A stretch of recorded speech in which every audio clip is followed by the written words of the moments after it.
Meu nome é João Silva, mas na estrada todo mundo me conhece como João da Bahia.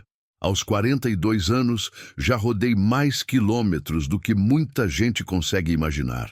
Meu caminhão vermelho é minha casa, meu ganha-pão e minha companhia há mais de 15 anos.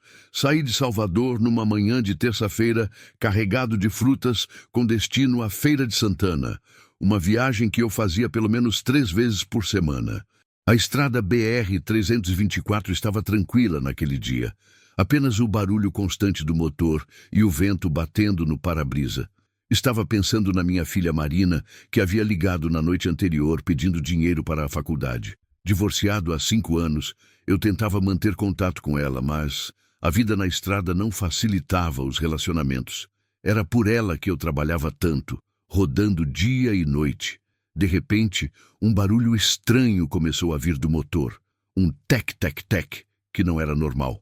Conhecia meu caminhão como a palma da mão, e aquele som significava problema. Diminuí a velocidade e procurei um lugar seguro para parar. Ali, na altura do quilômetro 47, numa parte mais deserta da estrada, encontrei um acostamento largo. Desliguei o motor e desci para dar uma olhada no capô. O calor do sertão baiano batia forte no asfalto, criando aquelas ondas de calor que fazem a vista tremer. Estava checando os níveis quando algo chamou minha atenção. Do outro lado da pista, sentado no meio do mato seco, havia uma pequena figura. Atravessei a estrada com cuidado e me aproximei. Era um garotinho. Não devia ter mais de 6 anos, sujo de terra da cabeça aos pés, abraçado a um ursinho de pelúcia marrom que já tinha visto dias melhores. Seus olhos castanhos me olhavam com uma mistura de medo e esperança que me partiu o coração na hora. "E aí, pequeno, tudo bem?" perguntei, agachando ao lado dele. O menino não respondeu, apenas me encarou. "Como é seu nome, moleque?" insisti com voz mais carinhosa. "Pedro", ele sussurrou, apertando ainda mais o ursinho contra o peito. "E seus pais, Pedro? Onde estão?" A pergunta saiu naturalmente, mas a resposta que recebi me deixou gelado. "Não sei, tio. Eles foram embora e mandaram eu esperar aqui." A voz dele era tão pequena que quase se perdeu no vento. Olhei ao redor. Não havia casa, carro ou qualquer sinal de vida humana por quilômetros. Como alguém podia abandonar uma criança assim? Meu coração de pai não conseguia entender. Sem pensar 2 vezes, peguei o menino no colo. "Vem cá, campeão, vamos resolver isso juntos." Carreguei Pedro até o caminhão, sentindo como ele se agarrava ao meu pescoço. Naquele momento, eu não tinha ideia de que aquele encontro aparentemente simples mudaria minha vida para sempre. Sentei Pedro no banco do carona e peguei uma garrafa de água e alguns biscoitos que sempre carregava comigo. O menino bebeu com sede, como se não visse água há horas. Enquanto ele comia, liguei para a Polícia Rodoviária Federal, mas fui informado que a delegacia mais próxima ficava em Feira de Santana, a quase 1 hora dali. "Pedro, você lembra de alguma coisa sobre seus pais? Como eles eram? Que carro dirigiam?" Tentei arrancar mais informações, mas o garoto apenas balançava a cabeça, sempre apertando o ursinho. Olhei para o relógio no painel. Eram quase 2 da tarde e eu tinha prazo para entregar a carga. Mas como diabos eu ia deixar aquela criança? A consciência não permitia. Liguei para meu patrão, seu Benedito, explicando a situação. "João, você tá maluco, rapaz? Pegar criança abandonada na estrada? Isso vai dar problema." Ele resmungou do outro lado da linha. "Leva logo para a polícia e volta para o trabalho." Desliguei o telefone meio chateado. Fácil falar quando não se está olhando nos olhos de uma criança perdida. Pedro havia adormecido no banco, finalmente relaxando depois de Deus sabe quantas horas de terror. Decidi seguir viagem até Feira de Santana, levando ele comigo. Durante o caminho, observava o menino pelo retrovisor. Mesmo dormindo, ele não largava o ursinho. Quem seria aquela criança? Por que os pais o abandonaram? 1000 perguntas passavam pela minha cabeça. Quando chegamos à cidade, já eram quase 4 horas. A delegacia ficava no centro, num prédio antigo que já tinha visto dias melhores. Pedro acordou quando parei o caminhão e imediatamente se agarrou ao meu braço. Não me deixa, tio João, ele pediu com os olhos cheios de lágrimas. Algo dentro do meu peito se apertou. Não vou te deixar, pequeno. Só vamos conversar com umas pessoas para te ajudar a encontrar sua família. Mentira piedosa, mas necessária. O delegado, um homem grande e carrancudo, me recebeu com má vontade. Mais uma criança abandonada, resmungou enquanto fazia o boletim. Vai ter que ficar no abrigo até aparecer algum parente ou família adotiva. Abrigo? Perguntei, sentindo um aperto no estômago. É, caminhoneiro. Não tem outro jeito. A gente já tem uns 15 meninos lá. Pedro vai ser mais um. A frieza com que falou me incomodou profundamente. Olhei para Pedro, que estava sentado numa cadeira grande demais para ele, balançando as perninhas e abraçado ao ursinho. Naquele momento, tomei uma decisão que mudaria tudo. E se eu quiser cuidar dele enquanto vocês procuram a família? O delegado me olhou como se eu fosse louco. Você nem conhece o garoto. Além disso, precisa de documentação, processo judicial. É complicado, mas eu já tinha decidido. Não ia deixar Pedro num abrigo lotado. Havia algo naquele menino que mexia comigo de uma forma que não conseguia explicar. Saí da delegacia com Pedro, ainda comigo depois de muito argumento e papelada. Consegui uma guarda temporária por 15 dias, tempo que a justiça daria para encontrar a família do garoto. O delegado deixou claro que era excepcional e só acontecia porque eu não tinha antecedentes criminais. E agora, Pedro? Vamos para casa? Perguntei, tentando soar animado. Ele apenas acenou com a cabeça, ainda desconfiado de tudo. Minha casa ficava num bairro simples de Salvador, uma construção de 2 quartos que comprei depois do divórcio. Não era grande coisa, mas era limpa e organizada. Pedro ficou impressionado com o tamanho da TV e com a geladeira cheia de comida. Tio João, posso comer? Ele perguntou, apontando para uma maçã. Claro, moleque, aqui é sua casa agora. Preparei um sanduíche enquanto ele explorava a sala, sempre carregando o ursinho. Durante o jantar, consegui arrancar mais algumas informações. Pedro lembrava de morar numa casa pequena com muitas pessoas, mas não sabia dizer onde. Falava de uma mulher que chamava de Tia Rosa e de um homem que bebia muito e gritava. Os detalhes eram confusos, típicos de uma criança traumatizada. Na hora de dormir, surgiu o primeiro problema. Pedro se recusou a dormir sozinho no quarto de hóspedes. Tenho medo do escuro, tio João, confessou, se agarrando à minha perna. Acabamos dormindo na sala, eu no sofá e ele numa colcha no chão, mas grudado em mim. Durante a madrugada, acordei com ele gritando. Estava tendo pesadelos, falando de um carro que foi embora e o deixou sozinho. Calma, campeão. Foi só um sonho ruim. Tentei acalmá-lo, mas ele chorava inconsolavelmente. Eles vão voltar para me buscar, tio? Perguntou entre soluços. Não soube o que responder. Como explicar para uma criança de 6 anos que talvez nunca mais visse os pais? Vamos descobrir isso juntos, tá bom? Foi tudo que consegui falar. No dia seguinte, precisava trabalhar, mas não podia deixar Pedro sozinho. Liguei para Dona Conceição, minha vizinha, uma senhora de 60 anos, que sempre foi muito querida comigo. Expliquei a situação, e como esperado, ela topou cuidar do menino durante o dia. Esse menino precisa de carinho, João. Tá com cara de quem sofreu muito, ela observou enquanto Pedro brincava no quintal. Eu sei, Dona Conceição, mas é só temporário, até a justiça resolver. Mesmo falando isso, uma parte de mim já não queria que fosse temporário. Saí para trabalhar com o coração apertado. Na estrada, não conseguia parar de pensar em Pedro. Como ele estaria? Estaria com medo, sentindo minha falta? Era estranho como aquele garotinho havia mexido comigo em tão pouco tempo. Quando voltei à noite, encontrei uma cena que me derreteu. Pedro estava ajudando Dona Conceição a regar as plantas, rindo pela primeira vez desde que o encontrei.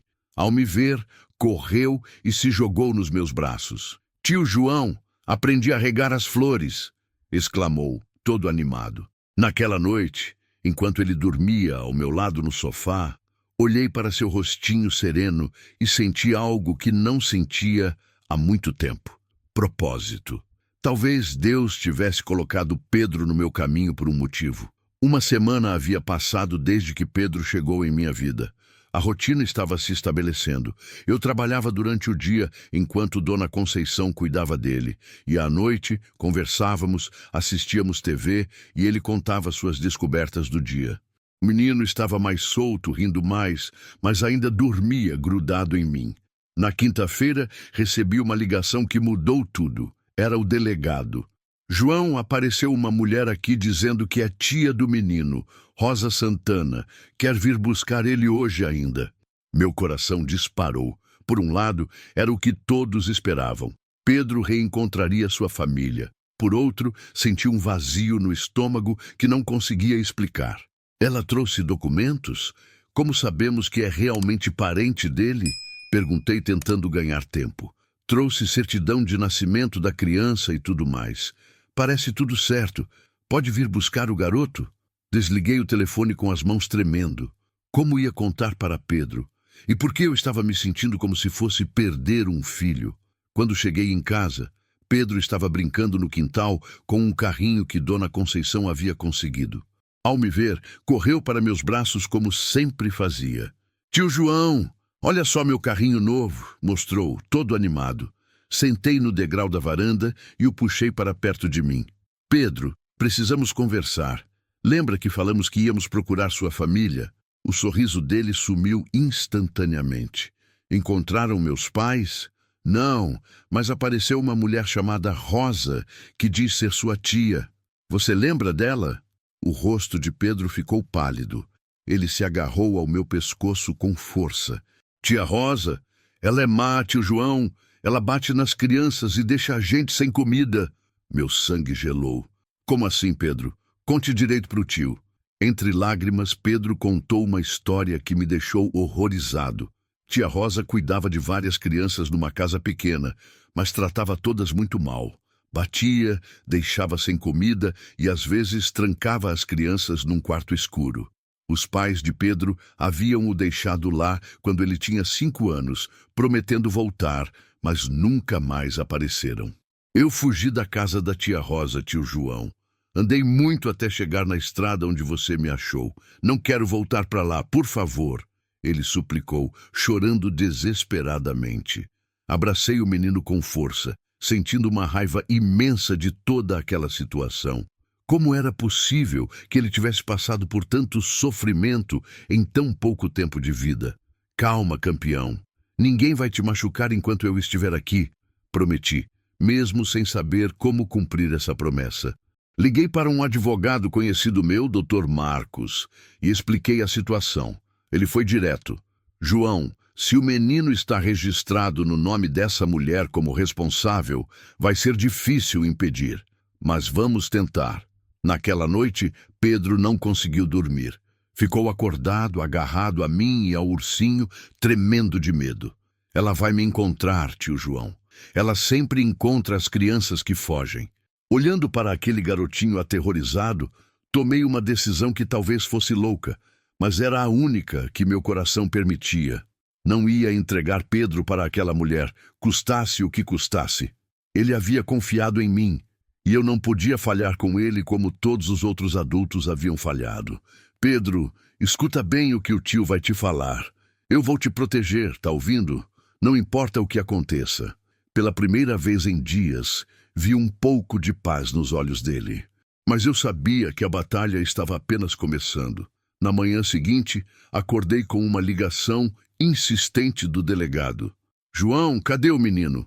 A mulher está aqui desde cedo querendo levar ele. Estou chegando, menti, desligando o telefone.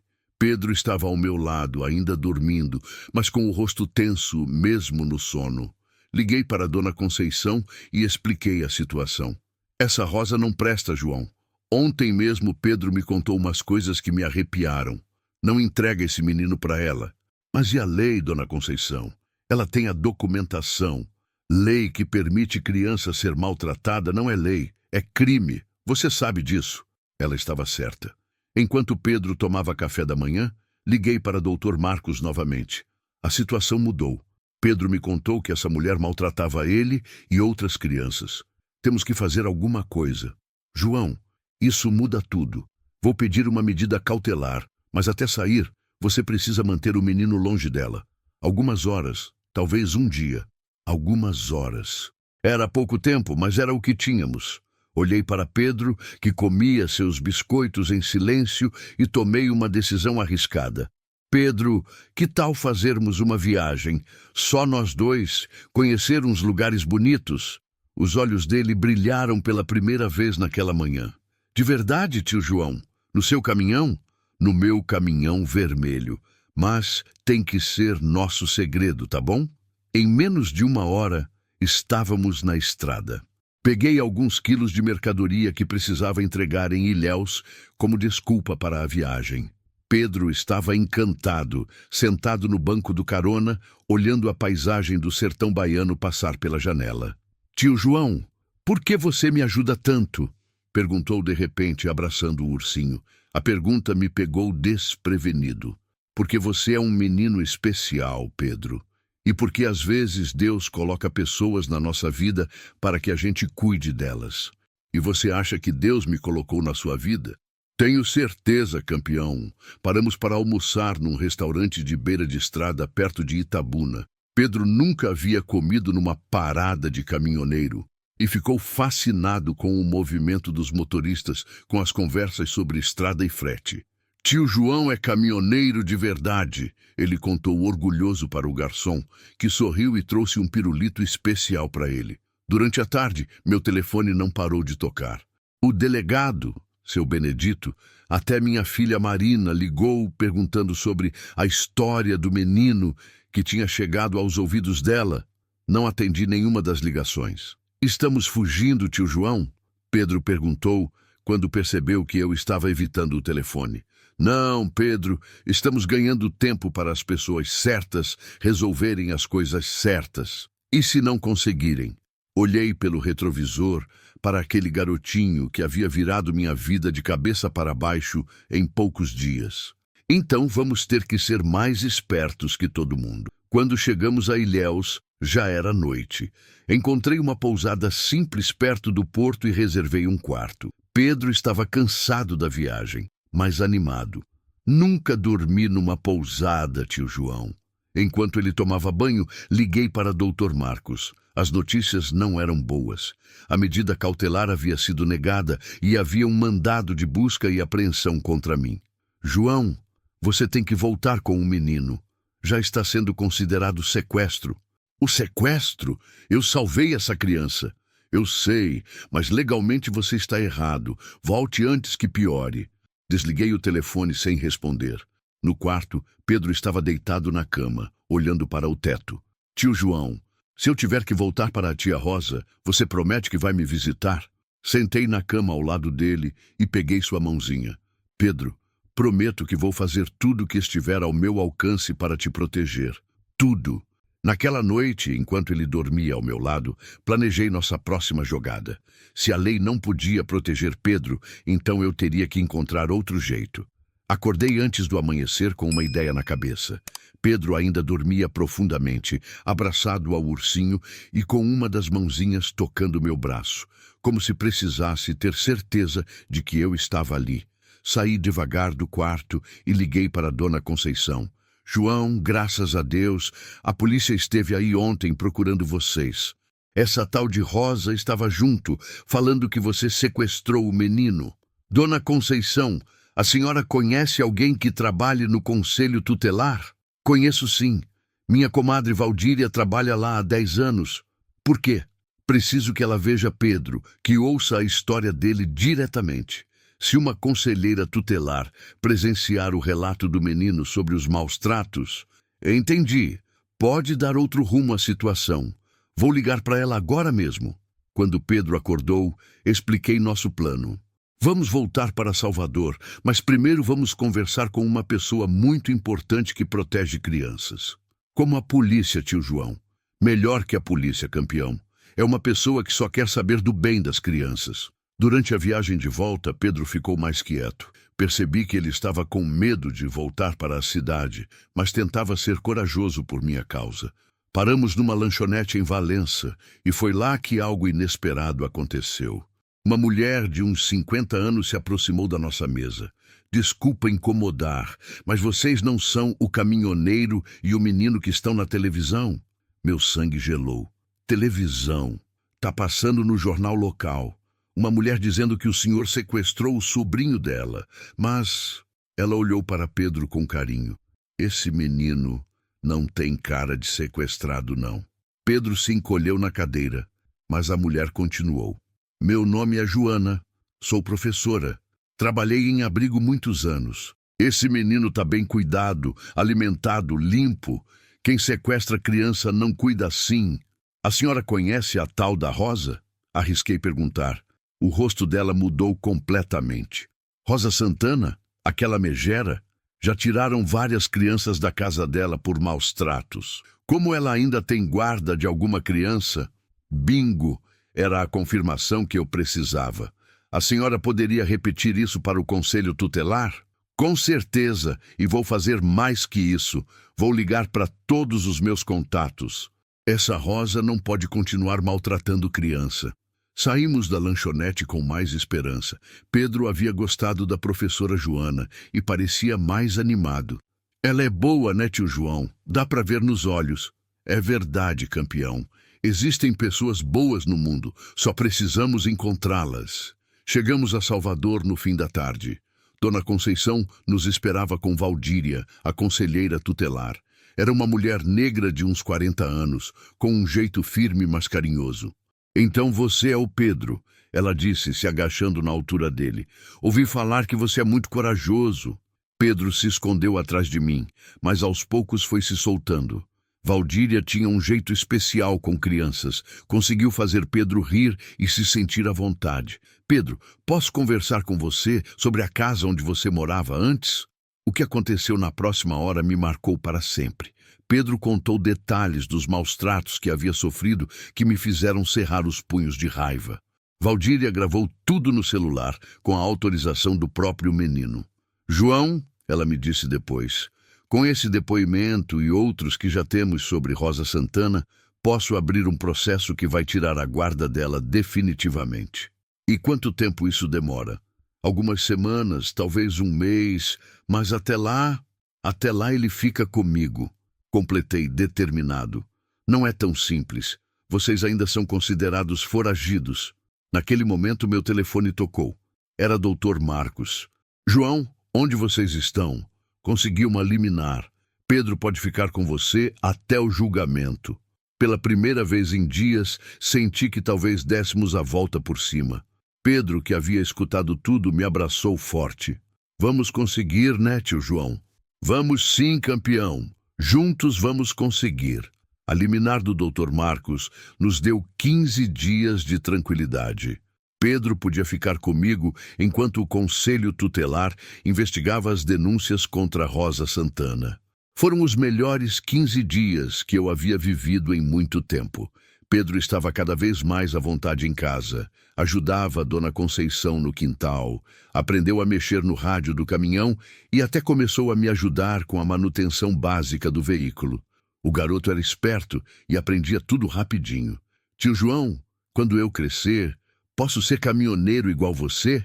Perguntou numa tarde, enquanto eu trocava o óleo. Claro, campeão, mas primeiro você vai estudar bastante, aprender a ler e escrever direitinho. Eu já sei ler algumas palavras, ele disse orgulhoso, mostrando um livro infantil que Dona Conceição havia dado. Naquela semana, recebi uma ligação inesperada. Era minha filha Marina. Pai, ouvi a história toda. Quero conhecer esse menino. Marina chegou no sábado de manhã, dirigindo o carro usado que eu havia ajudado a comprar. Pedro ficou tímido no início, mas logo se encantou com minha filha. Ela trouxe livros, brinquedos e, mais importante, carinho. Pai, você mudou. Ela observou enquanto Pedro brincava no quintal. Está mais feliz. Fazia tempo que não te via assim. Esse menino mexeu comigo, Marina. É como se fosse seu filho, ela completou. E não tem problema nenhum nisso. Você tem muito amor para dar. Naquela tarde, vivemos momentos que pareciam de uma família normal. Pedro, Marina e eu fomos ao parque. Comemos pipoca, andamos de pedalinho. Pedro ria tanto que chegou a ter soluço. Tio João, Marina é sua filha de verdade? Ele perguntou na volta para casa. É sim, campeão. E eu posso ser seu filho de verdade também? A pergunta me pegou desprevenido. Olhei para Marina, que sorriu e assentiu. Pedro, você já é meu filho de coração. E se você quiser, vamos fazer isso oficial. Os olhos dele se encheram de lágrimas de alegria. Eu quero, tio João, eu quero muito. Naquela noite, depois que Pedro dormiu, conversei sério com Marina sobre a adoção. Ela me apoiou completamente e até se ofereceu para ajudar com os custos do processo. Pai, você salvou aquele menino e, de certa forma, ele salvou você também. Na segunda-feira, procurei Dr. Marcos para conversar sobre adoção. João, com as denúncias contra Rosa Santana se confirmando e considerando que os pais biológicos abandonaram a criança, o processo pode ser mais rápido que o normal. Quanto tempo? Se tudo correr bem, uns 6 meses. Mas primeiro precisamos ganhar a batalha da guarda definitiva. Essa batalha estava chegando. Rosa Santana havia contratado um advogado e estava lutando para manter a guarda de Pedro. Segundo Valdíria, ela fazia isso porque recebia uma pensão do governo para cuidar do menino. É só interesse financeiro, explicou a conselheira. Ela não quer perder a renda. A audiência estava marcada para a sexta-feira seguinte. Dr. Marcos estava confiante, mas eu vivia com um frio na barriga. E se Pedro fosse obrigado a voltar para aquela mulher? Na quinta-feira à noite, Pedro veio conversar comigo. Tio João, se eu tiver que ir embora amanhã, posso levar o ursinho? Pedro, ninguém vai te levar. Eu prometi que ia te proteger, lembra? Mas e se o juiz mandar? Peguei o menino no colo e olhei nos olhos dele. Pedro, você confia no tio João? Confio. Então confia que amanhã tudo vai dar certo. E mesmo que não dê, eu nunca vou desistir de você. Nunca. Ele dormiu tranquilo naquela noite, mas eu fiquei acordado até tarde, olhando para aquele garotinho que havia virado minha vida de cabeça para baixo. Amanhã seria um dia decisivo, e eu estava preparado para lutar até o fim. A manhã da audiência amanheceu cinzenta, com nuvens pesadas ameaçando chuva. Pedro acordou mais quieto que o normal, como se soubesse que aquele dia seria importante. Vista ele com a roupa mais bonita que tínhamos comprado juntos e penteei seu cabelo com carinho. Tio João, você acha que o juiz é bonzinho? Perguntou enquanto tomava café da manhã. Acho que ele quer fazer o que é certo para você, campeão.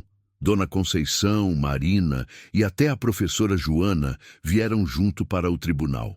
Pedro estava nervoso, mas se sentia amparado por todas aquelas pessoas que haviam se tornado especiais para ele. No fórum, encontramos Rosa Santana pela primeira vez. Era uma mulher de uns 50 anos, magra, com cara de poucos amigos. Quando viu Pedro, tentou sorrir, mas o menino se escondeu atrás de mim. Pedro, querido, como você cresceu! Ela falou alto, tentando parecer carinhosa na frente de todo mundo. Pedro não respondeu, apenas se agarrou mais forte na minha perna. Rosa percebeu, e seu sorriso falso sumiu rapidamente. Dr. Marcos me tranquilizou. João, temos um caso sólido. O depoimento do Pedro, as testemunhas, as denúncias anteriores contra Rosa, tudo está do nosso lado. A audiência começou às 10 horas. O juiz era um homem de uns 60 anos, cabelos grisalhos, que olhava tudo com atenção. Primeiro, Rosa falou através do seu advogado, alegando que Pedro era seu sobrinho registrado e que eu o havia seduzido com promessas. Meritíssimo! Minha cliente cuidou dessa criança por meses. O senhor João Silva não tem nenhum vínculo familiar e simplesmente pegou o menino na estrada, argumentou o advogado dela. Quando chegou nossa vez, Dr. Marcos foi direto ao ponto. Chamou Valdíria como primeira testemunha. A conselheira tutelar apresentou o relatório completo sobre Rosa Santana, incluindo 3 investigações anteriores por maus-tratos e 2 crianças que já haviam sido retiradas de sua guarda. Meritíssimo, Rosa Santana possui um histórico preocupante de negligência e agressão contra menores sob sua responsabilidade, declarou Valdíria com firmeza. Depois foi a vez da professora Joana. Ela contou sobre os anos trabalhando em abrigos e como identificar crianças maltratadas. O menino Pedro, quando encontrei ele com o senhor João, estava visivelmente bem cuidado, alimentado e feliz. Não demonstrava sinais de medo ou coação, mas o momento mais importante foi quando chamaram Pedro para depor. O juiz fez questão que fosse numa sala reservada, só com ele, o promotor e uma psicóloga. Ficamos esperando do lado de fora por quase 1 hora. Quando Pedro saiu, seus olhos estavam vermelhos de chorar, mas ele veio direto para mim. Contei tudo, tio João, tudinho que acontecia na casa da tia Rosa. O juiz retornou com uma expressão séria. Antes de dar sua decisão, fez questão de falar diretamente comigo. Senhor João, o senhor entende que adotar uma criança não é só um ato de caridade? É uma responsabilidade para toda a vida? Entendo sim, meritíssimo. Pedro não é caridade para mim. Ele é meu filho. E está preparado para arcar com educação, saúde, tudo que uma criança precisa? Estou preparado e disposto, senhor juiz. Ele ficou em silêncio por alguns segundos que pareceram eternos. Rosa mexia nervosa na cadeira. Pedro segurava firme na minha mão. Considerando as evidências apresentadas, o histórico da requerente Rosa Santana e principalmente o interesse superior da criança, defiro a guarda provisória ao senhor João Silva pelo período de 6 meses, tempo necessário para a conclusão do processo de adoção. Senti minhas pernas bambear.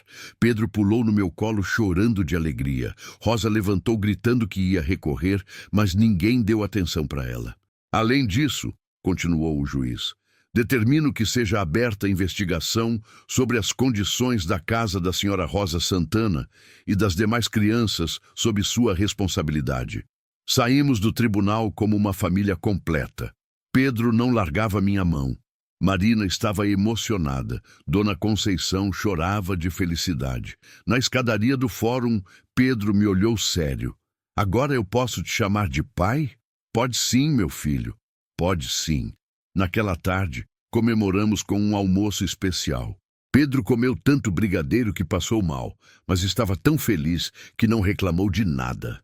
À noite, quando fomos dormir, ele pegou o ursinho e disse: Ursinho, agora nós temos uma família de verdade. Eu também tinha uma família de verdade. Depois de tanto tempo na estrada, sozinho, finalmente tinha encontrado meu porto seguro num garotinho de 6 anos que Deus colocou no meu caminho.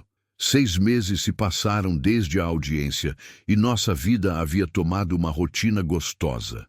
Pedro estava matriculado numa escola pública perto de casa e se mostrava um aluno inteligente e dedicado. A professora, Dona Marisa, sempre elogiava seu comportamento e vontade de aprender. Seu Pedro é uma criança especial, seu João.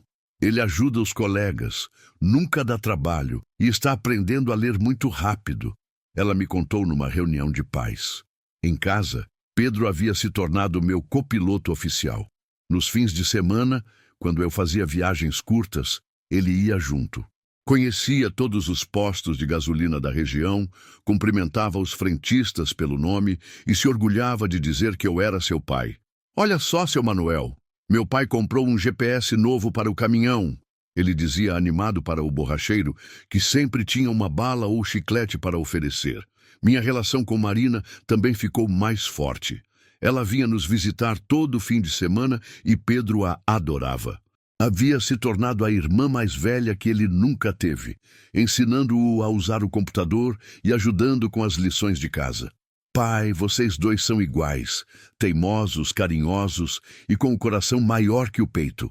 Ela observou numa tarde, vendo Pedro me ajudar a lavar o caminhão. O processo de adoção estava correndo bem. Dr. Marcos me atualizava regularmente e todas as visitas da assistente social foram positivas. Pedro sempre ficava nervoso nos dias das visitas, mas depois se tranquilizava quando eu explicava que eram só para confirmar que ele estava feliz conosco. Pai João, ele havia começado a me chamar assim. Quando sair o papel da adoção, meu nome vai virar Pedro Silva? Vai sim, meu filho. Você vai ser Pedro Silva oficialmente. E posso colocar João no meio? Pedro João Silva? A pergunta me emocionou tanto que precisei me afastar para não chorar na frente dele. Claro que pode, campeão. Seria uma honra. Um dia, chegando da escola, Pedro veio com uma novidade. Pai João, a professora pediu para fazer uma redação sobre nossa família. Posso escrever sobre você? Claro. Mas o que você vai escrever? Vou contar como você me achou na estrada e como mudou minha vida. E vou dizer que você é o melhor pai do mundo. A redação de Pedro ganhou o primeiro lugar na escola e foi exposta no mural. Quando fui buscá-lo naquele dia, vários pais me cumprimentaram e elogiaram o texto do menino. Saí de lá orgulhoso como se tivesse ganhado na loteria. Mas nem tudo eram flores. Pedro ainda tinha pesadelos ocasionais sobre o tempo na casa de Rosa Santana. Algumas noites acordava gritando e eu precisava acalmá-lo e lembrá-lo de que estava seguro. Pai João, às vezes tenho medo de acordar e você ter ido embora. Ele confessou numa dessas noites. Pedro, olha nos meus olhos. Eu nunca vou te abandonar. Nunca. Somos uma família agora. E família não abandona a família. Promete? Prometo. De uma tarde recebemos uma visita inesperada. Era Valdíria, a conselheira tutelar. Mas dessa vez não era visita oficial. Ela veio nos contar que Rosa Santana havia perdido a guarda de todas as crianças que estavam com ela. João, vocês salvaram não só o Pedro. A investigação que começou por causa dele resultou na proteção de outras 5 crianças. Pedro ficou quieto por um momento processando a informação. As outras crianças vão ficar bem? Vão sim, querido. Todas foram para famílias boas, assim como você. Naquela noite, Pedro me fez uma pergunta que mostrou como havia amadurecido. Pai João, você acha que Deus colocou você no meu caminho para me salvar? Ou me colocou no seu caminho para salvar você? Olhei para aquele garotinho de 7 anos que falava como um adulto e senti que talvez ele tivesse razão. Talvez nós tivéssemos salvado um ao outro. Acho que foi as 2 coisas, meu filho. As 2 coisas. O dia da adoção final chegou numa terça-feira ensolarada de dezembro. Pedro acordou mais cedo que o normal e veio me chamar todo animado. Pai João, hoje é o dia. Hoje eu viro seu filho de verdade. Você já é meu filho de verdade há muito tempo, campeão. Hoje só vamos fazer isso oficial. No café da manhã, ele mal conseguiu comer de tanta ansiedade. Havia passado a semana inteira contando para todo mundo na escola que seria adotado oficial na terça-feira. A professora até mandou um cartão de parabéns. Marina chegou cedo para nos acompanhar, trazendo uma câmera para registrar o momento. Dona Conceição também quis ir, dizendo que Pedro era como um neto para ela e não perderia isso por nada. Vocês viraram uma família grande, observou o Dr. Marcos quando chegamos ao fórum. Pedro é um menino de sorte. Nós que somos de sorte, corrigi. Ele que completou nossa família. A audiência foi rápida e tranquila. O juiz, o mesmo que havia dado a guarda provisória, sorriu ao nos ver. Então, Pedro, está preparado para ser oficialmente filho do João? Estou sim, seu juiz, e vou ser o melhor filho do mundo. Tenho certeza disso. Senhor João, mantém sua decisão de adotar Pedro? Mantenho, meritíssimo. É a melhor decisão que já tomei na vida. Então, por este ato, declaro Pedro João Silva filho adotivo de João Silva, com todos os direitos e deveres que isso implica. Pedro pulou da cadeira e correu para mim. Agora sou Pedro João Silva, gritou me abraçando com força. Todos na sala sorriram, até o escrivão que já havia visto centenas de audiências. Do lado de fora do tribunal, tiramos dezenas de fotos. Pedro fazia questão de mostrar a certidão de adoção para todo mundo que passava. Olha, moço, agora sou filho do meu pai João de verdade. Comemoramos num restaurante que Pedro escolheu, uma churrascaria onde ele podia comer picanha à vontade. Durante o almoço, ele fez um discurso que emocionou todo mundo. Quero agradecer ao meu pai João por me achado na estrada e por não ter me entregado para a tia Rosa. Quero agradecer à Marina por ser minha irmã e à dona Conceição por cuidar de mim. E quero agradecer a Deus por ter feito tudo dar certo. Todos bateram palmas e eu precisei me segurar para não chorar ali mesmo. À tarde, fomos para casa e Pedro quis reorganizar o quarto dele, que agora era oficialmente seu quarto. Colocou a certidão de adoção numa moldura em cima da cômoda, ao lado de uma foto nossa que Marina havia tirado no parque. Pai João, posso te perguntar uma coisa? Claro, meu filho. Você sente falta de morar sozinho sem ter que cuidar de mim? A pergunta me pegou de surpresa. Pedro, você acha que eu sinto falta? Não sei. Às vezes penso se não dou muito trabalho. Sentei na cama ao lado dele e peguei suas mãozinhas. Pedro João Silva, você quer saber uma coisa? Estes meses com você foram os melhores da minha vida. Antes, eu só trabalhava e dormia. Agora eu tenho motivo para acordar todo dia. Mesmo quando eu faço birra, mesmo quando você faz birra, mesmo quando acorda de madrugada com um pesadelo, mesmo quando bagunça a casa inteira. Você me ensinou que ser pai é a coisa mais importante do mundo. Naquela noite, Pedro adormeceu tranquilo, abraçado ao ursinho de pelúcia que ainda o acompanhava. Olhando para ele dormindo, pensei em como nossa vida havia mudado completamente em menos de um ano. De caminhoneiro solitário, me tornei pai de um garotinho esperto e carinhoso. De criança abandonada na estrada, Pedro virou um menino feliz com uma família que o amava. Marina ganhou um irmão mais novo e Dona Conceição, um neto de coração. Às vezes, Deus usa as situações mais inesperadas para transformar nossa vida. Um barulho no motor, uma parada forçada numa estrada deserta da Bahia, um menino perdido abraçado a um ursinho. Pequenos detalhes que mudaram tudo. Pedro tinha razão naquela conversa de meses atrás. Talvez Deus tivesse me colocado no caminho dele para salvá-lo, mas com certeza havia colocado ele no meu caminho para me salvar também. Porque só quando Pedro chegou é que entendi o verdadeiro significado da palavra família. Hoje, quando passo naquela estrada onde o encontrei, sempre faço uma oração de agradecimento. E Pedro, sempre ao meu lado no banco do carona, também faz a sua. Duas vidas que se encontraram no momento certo, no lugar certo, por vontade de Deus. Nossa história começou com um fim, um menino abandonado numa estrada, mas virou um novo começo, uma família nascida do amor e da fé. Se você chegou até aqui e quer ver mais histórias como esta, convido você a se inscrever no canal e ativar o sininho para não perder nenhuma história. Deixe um like para que possamos continuar compartilhando mais histórias como esta.